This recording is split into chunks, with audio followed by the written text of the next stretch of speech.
Hello and welcome to a brand spanking new crafty simulations video. In today's episode, the Germans are here.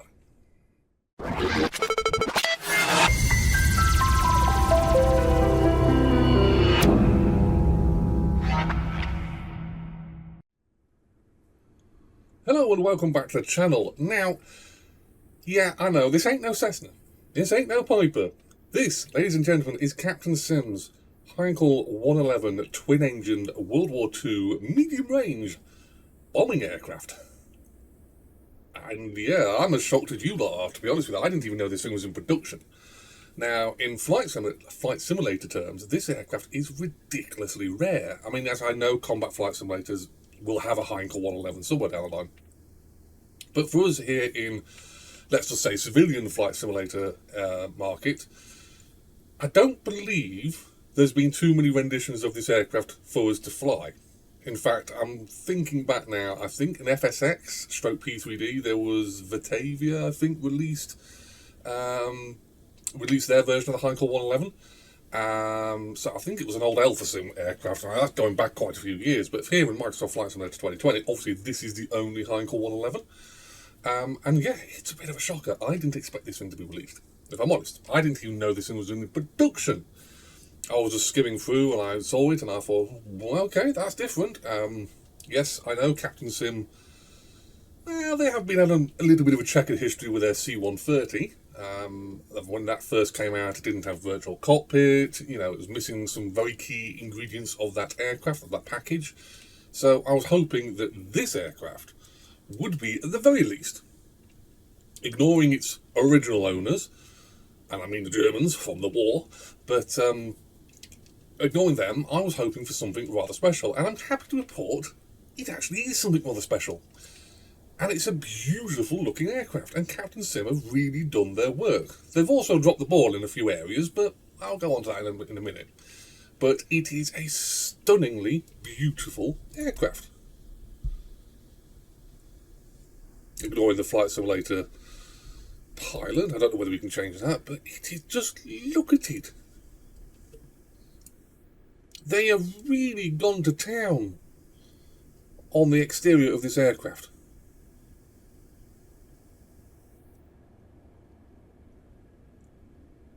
Really top mark for this aircraft. Its exterior model is absolutely stunning from whichever angle you look at. Even all the plexiglass here in the nose. The reflections are just absolutely stunning.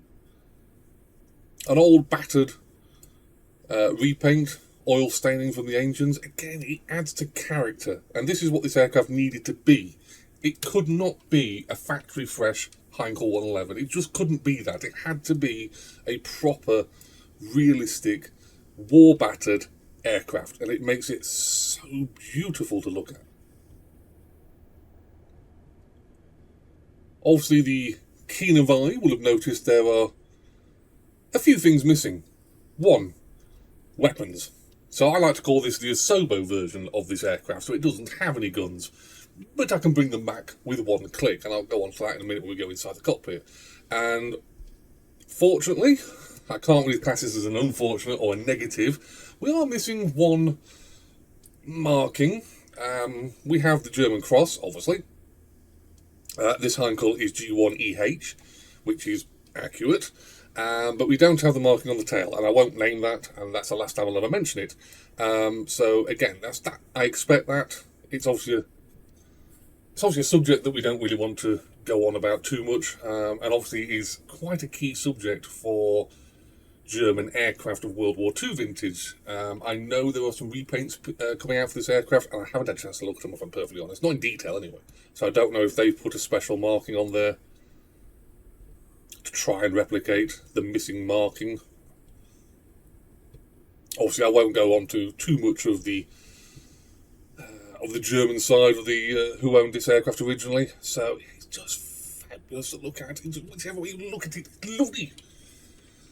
So what did Captain Sim themselves say in their description for this aircraft? Right, so Captain Sim, this is their own words. On the exterior, they have a highly detailed digital replica of the Heinkel HE111. high-resolution 8K textures, an 8K livery of Luftwaffe C1EH, the one before you. Toggleable immersion options, so we have wheel chocks, tie-down ropes, deployable antenna, weaponry, that's the guns, cargo boxes, barrels, and toolboxes. Cockpit, we have an authentic cockpit with instrument layout. That cockpit is bespoke to the Heinkel 111, and I'll show you that in a minute. It's really, really good. Really, really tricky to fly with as well. We have an immersion control clipboard, high-resolution 8K textures again, and custom views. Systems include, for the autopilot, an altitude hold and heading select. It's a funny system on this aircraft. I don't know that it's obviously really to the Heinkel 111, but it's translated over a little bit differently in the flight simulator. But it has it, it works. Fuel system, fuel pumps and fuel transfer, and a cockpit and instrument lighting system. Miscellaneous features, we have a fitting flight model. I love the word fitting, because obviously I don't believe, I scratch my head now, is there real Heinkel 111 still flying? I know there was one in America, but that was many years ago. We have the user manual, and it supports most features of Microsoft Flight Simulator 2020, including the rain, icing, effects, and more. So it is quite up to date with 2020. So moving on to the inside, and you get to see this beautiful looking cockpit area, and captains have really, really good done their job with this aircraft. What you saw externally has been translated into internal as well. It's really, really good to look at. It's really tricky as well. Obviously, we're sitting in the pilot's position. We are actually sat, weirdly. Something like that would be better.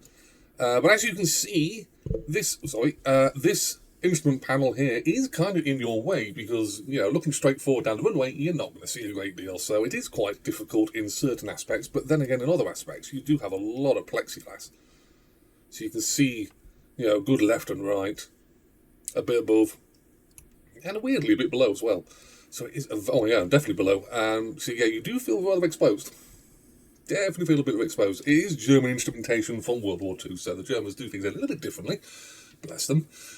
So it does take a while to translate some of the stuff. So we do have our airspeed. I'm probably going to get this wrong. The instrumentation I was paying attention to the most when I was flying it was also airspeed here, artificial horizon, rate of increase and decrease of feet, I think. Is feet or meters? I don't know. With Germans, it could be anything. I want to say that that's a radar altitude, I do believe, or a version of the radar altitude, and I think that is the altitude. I could be wrong, I'm not 100%. Again, German instrumentation. If you tend to fly this aircraft, you just look out the window, that's how you're flying it. Obviously a rather weird-looking centre control panel here, which is accurate. The whole unit moves down here, then turns and twists, and it's a weird setup. Rudder pedals look like something out of roller skates, minus the wheels. Our engine console, for want of a better word, we do have the throttles here, and we have the prop pitch there. Mixture is something a bit different. I do hear things clicking, but I can't find out for the life of me where that is actually clicking, so yeah. Don't know where that is, but that is the mixture lever, obviously connected from my Wing Bravo system. We do have the mag switches here. Now the mags are different in Germans. We have M1, M2, M1 plus M2. So things are a little bit different. It's not just one click. Main master battery switch or power switch. There we have something to do with fuel tanks, I think, is down here. It's a very simple aircraft to fly, start up anyway, at the very least. Moving over to the right, we have some more instrumentation regarding our engines and temperatures and T's and C's and all that good stuff. Click spots, we do have this. Got to keep your finger pressed on this one, and we get a jump seat. That looks as comfortable as something that really isn't comfortable. Moving over to another part, if I remember correctly. Let's move this forward a bit. We have our, back down here, clickable options thing here, so we can have the tie downs are on, tire chocks are on, cargo, pitot cover, ladder, antenna we cannot extend. I saw this in the review video of this aircraft, and somebody was clicking on it and it wasn't working. It does work, but you have to be in the air. It's an extendable antenna for communications, and only it can be, I think it comes at the bottom of the aircraft, but can only be done whilst on in the air. So we also have a weaponry tag.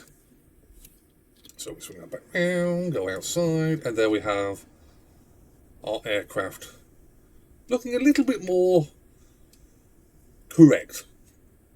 Our little remove before flight tag for the pitot covers there. We've got some fuel stroke oil, engineering ladders and access, cargo facilities. We now also have the machine guns put onto the aircraft. So again, this now is not the Asobo friendly aircraft of which warplanes can be. So we do have clickable. I do like this option, and I will say this. I know Asobo don't like to show weaponry on wartime aircraft or military aircraft. I've seen this before. If you buy aircraft through the marketplace and they have a militarized version, then Asobo tend to remove that option for the weaponry to be put on there. Luckily, Captain Sim have given us the ability to put the MGs back in. They don't fire, they don't move, they don't operate. You can't deploy bombs or anything like that. So again, it's just an aesthetics look, but to me, it's correct. So what we will do is swing back round. Get rid of all that now because we don't need that. So we'll keep the tire chock in place actually. Cargo on, pitot covers off, ladder, weaponry will keep. So there we have it. The Heinkel 111. So when I come back, let's see if we can start this thing up and have a little flight with it. So Trackir is set up. We are currently sat at IF Waddington on our usual parking location just off the opposite side of the runway. Now, normally, it's a World War II aircraft. I'll be flying from Duxford. However, this aircraft has a little bit of a tricky handling on the old takeoffs and landings, so a longer runway is preferred. So, let's get this aircraft going. It's not going to be an accurate startup, obviously. It's me, and, well, it's a World War II aircraft. So anyway, we shall open this. There is no sound effects, by the way, for that. It's rather irritating. We'll move that out of the way so we can see what's above us. Right, so we shall have main power. Thank you. A big clunk.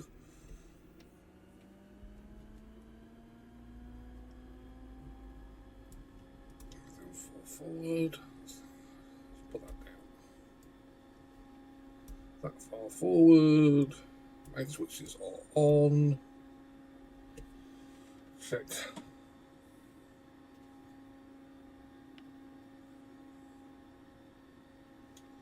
A bit of a graphical glitch there. I wonder if I shut it, then I'll get rid of that graphical glitch. We don't actually hear any sounds with the windows open or canopies open. No rush of wind or anything like that. Talking of that, first the negatives of this aircraft. Sounds. Sounds are uber expensive. They're uber important as well, in my view, especially when you're in an iconic aircraft such as this. But there are no, that I know of, Heinkel 111s left with the Jumo engines there. I do believe Jumo engines? BMW? Jumo? Can't remember what they were, but anyway, the original engines. So this has a, well, sort of a DC-3 sound, if I'm honest with you. So, we'll get the throttle correct. Now we move outside, stop Trackir from going all over the place. Right, let's start number one.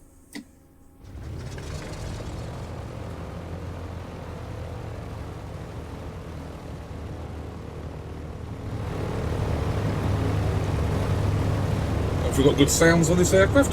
You can hear it.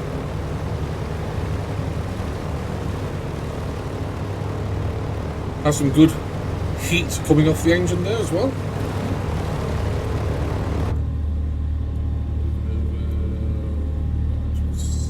Right engine, throttle up.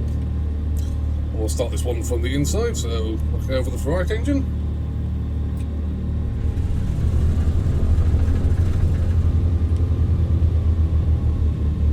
Good sounds. Not really believable to a Heinkel 111, but anyway, let's set that back up again. One thing I will say, this is the neutral position of the cockpit for the pilot anyway, for this aircraft. It's very awkward, so I have to scoot this far forward, then I have to press that, and then I have to press centralise this up a little bit.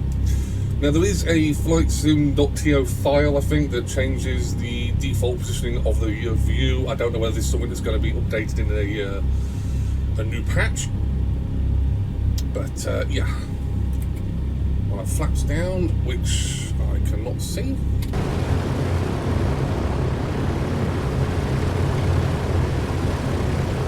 Something I am impressed with: wind noise. You actually get wind noise if you sit behind this aircraft. Right, so flaps down one stage. Done, throttles ready. Let's go off the brakes.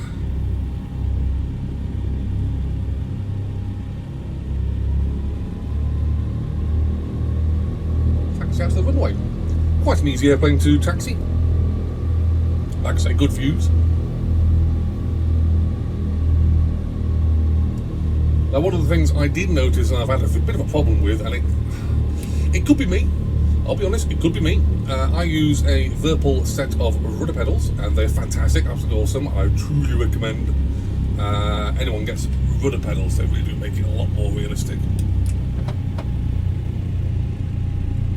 But this aircraft is a swine to take off and land, and it has this ability to... It starts scissoring the rudders, if you know what I mean. The tail tends to wander, so it is quite a handful on takeoff, and can be a handful obviously in a crosswind, which I suppose is realistic. Tailwheel draggers are more susceptible to crosswinds. Straighten this up as best we can, and that shows you literally the view you have facing straight forward. No.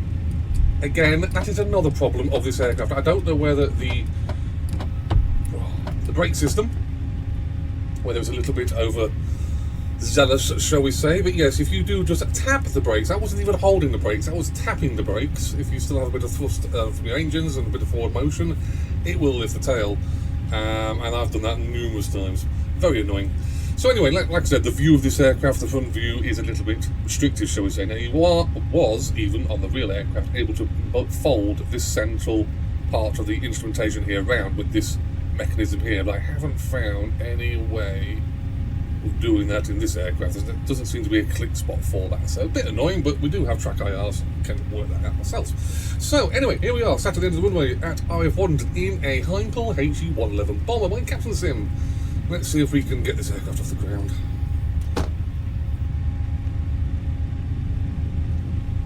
Slowly feed the power in, let the engines catch up. Pull the stick back a little bit, keep the tail down.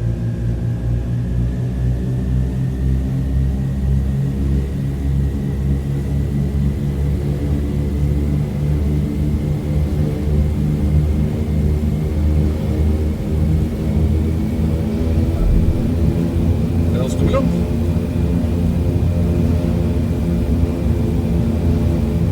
There's that tail just wandering a little bit, but a little bit of rudder action.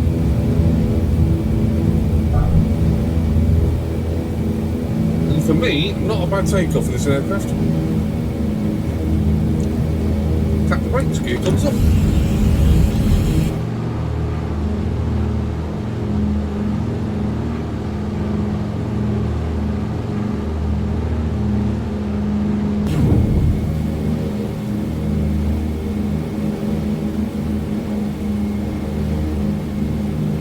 Flaps retracted.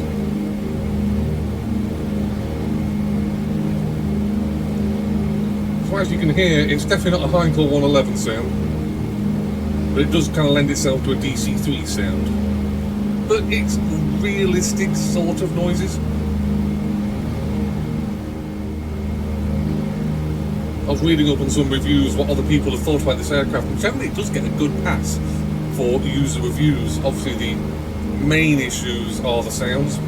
Can't really be expected to put real sounding recordings of the real engines, because I don't believe there is any. And somebody did put a rather unique answer to that solution, and that is the Spanish Air Force actually flew license-built Heinkel 111s. They were CASA aircraft. I can't remember what number the Heinkel 111 was, but that CASA aircraft, and this included the BF-109 as well, were actually powered by Merlin engines. So you could make this a Spanish repaint, and somebody could put early Merlin engines into it, and it would sound a little bit more realistic.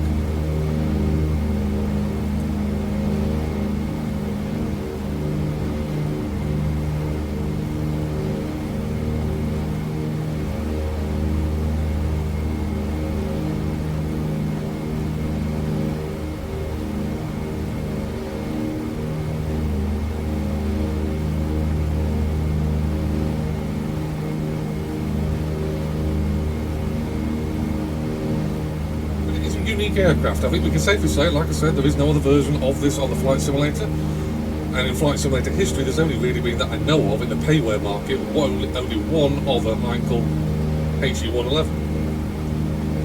So an aircraft that flies in combat flight sims, naturally, it's nice to have an option for it here in the sim.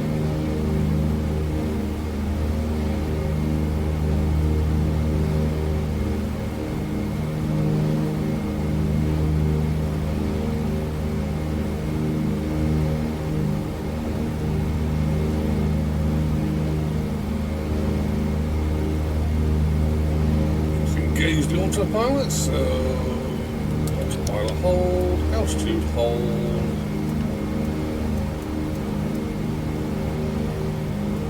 heading hold,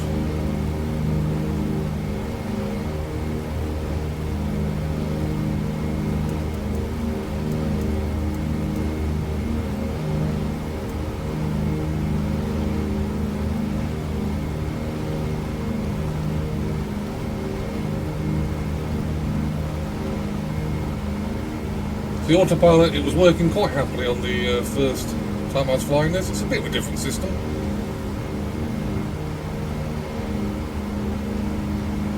For some reason isn't quite holding now.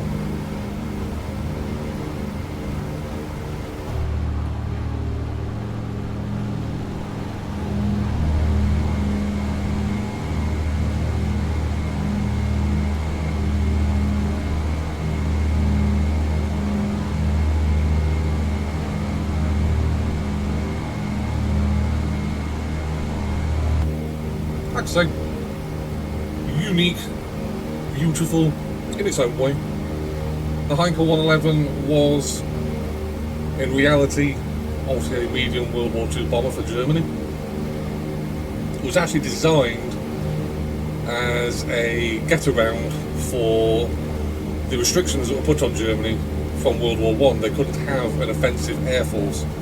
So to keep up with the designs of the time, they were allowed to fly airliners and design those. So the Heinkel 111 was originally designed and actually came out as, believe it or not, an airliner. But even though it was designed as this and it flew as that and it was a cargo plane as well, it was always envisaged to be a twin-engine medium bomber. And it kept the Heinkel engineers and engineers of Germany able to create and learn how to develop a twin-engine aircraft, which was at the time a very fast aircraft and a very capable aircraft. Obviously in the wartime it was a very capable bombing aircraft, famous for the Battle of Britain, as a lot of German aircraft was.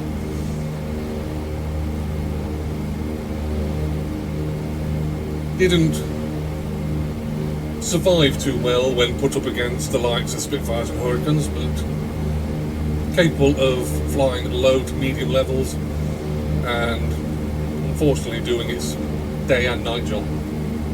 Like I say, we're not going to concentrate too much on the war.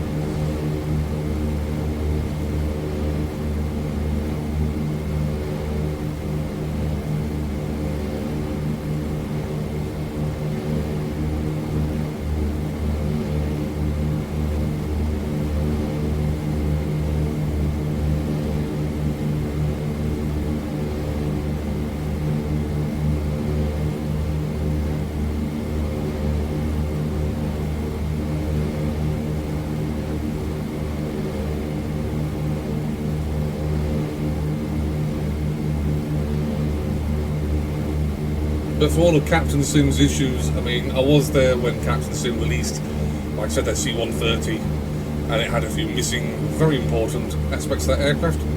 They have made the C-130 better. It's been reviewed in an earlier video on this channel. It's the MC-130. And the Heinkel here is a very, very good aircraft for the flight sim. It is as feature-rich as I would expect. I don't expect there to be deployable weapons. I don't want to see machine guns being able to fire. I don't think it brings much to the party, so to speak, when it comes to Flight Simulator. I just want to fly unique aircraft, and this is definitely one of those aircraft. It is unique.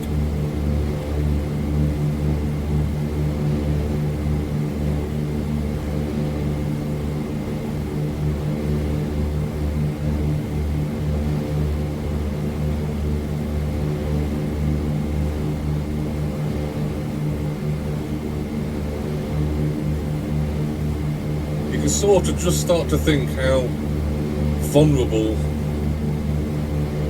the aircrew would be in this aircraft. This is the days before armour-plated canopies. Also, I do believe the seat we're sitting in would have been armour-plated, I'm fairly certain. But you are really exposed in this aircraft from whichever way you look at it. Whichever way you look at it. I mean, it's great for us now because we've got great visibility. I mean, there's just tons and tons of visibility in this aircraft. Absolutely tons of it.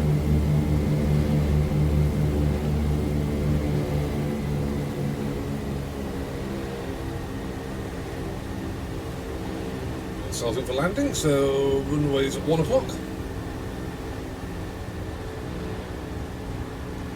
And this is one of those kind of aircraft that it really needs to be, you need to be thinking, you need to be on top of this aircraft all the time. And even then it can still bite them.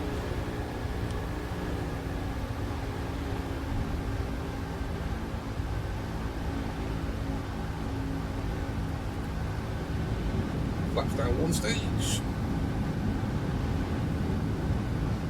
It's weird how we do get a wind effect, if you can just hear that. From the flaps being extended. Gear coming down. And we get some more wind effect from the undercarriage now hanging. We don't get any wind effect when we open the canopy, so we'll open the glass work.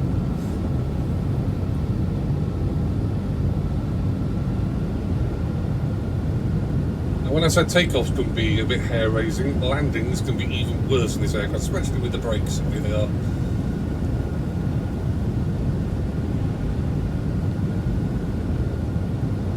So forward planning is very much encouraged in this aircraft. Don't do anything quickly.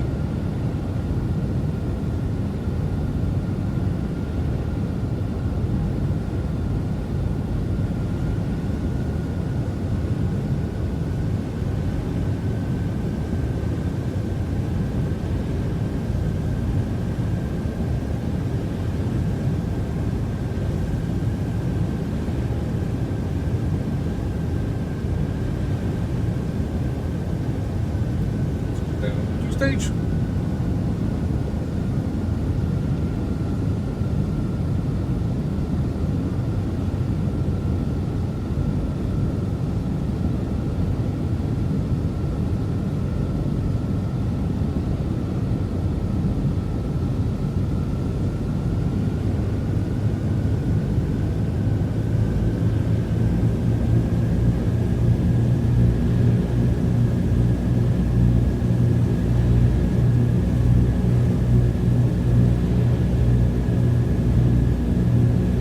Notice I am not talking because this is a concentrating aircraft.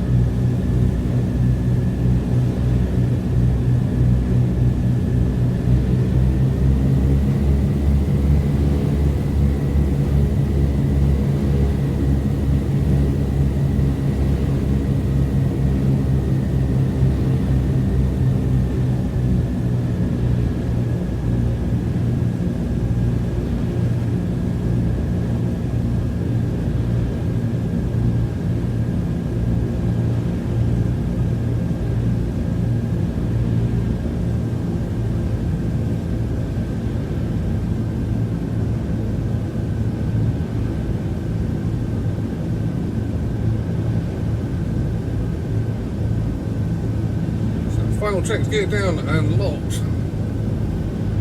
Flaps 2-stage.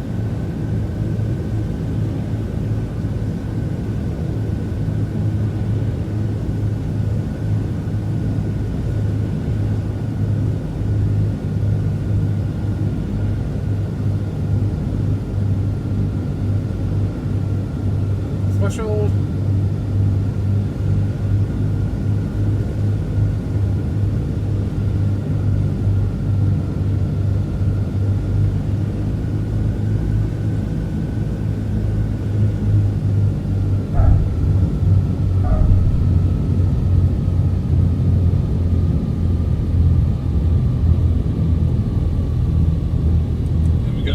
Just starting to wander a little bit. Tailwind is down.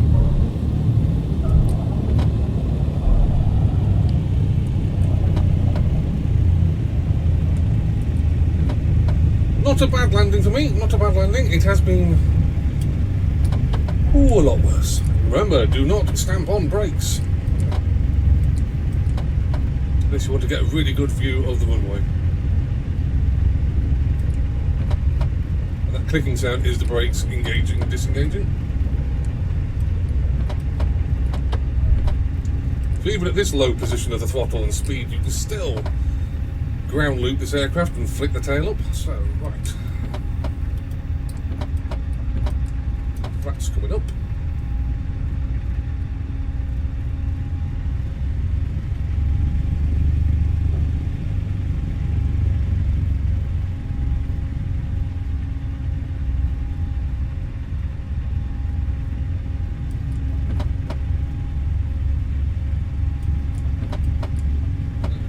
Find a parking spot. So my final thoughts on this aircraft. Actually, it's very good. It's got a few niggles.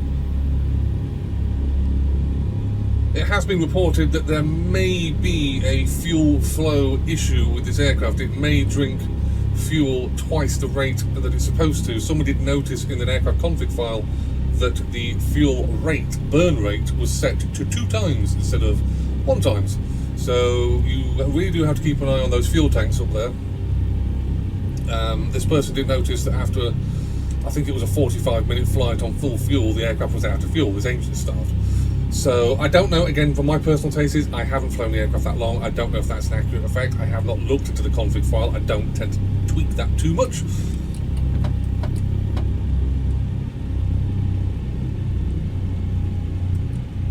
Sounds can definitely be improved. I mean, they're believable. They could use a lot worse sounds.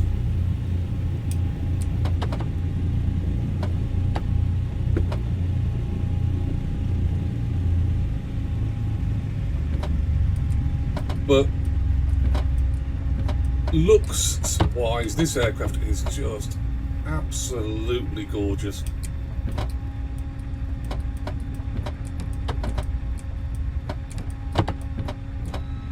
Still managed to flip the tail a little bit. Alright, parking brake is set. Just look at it, it's absolutely beautiful.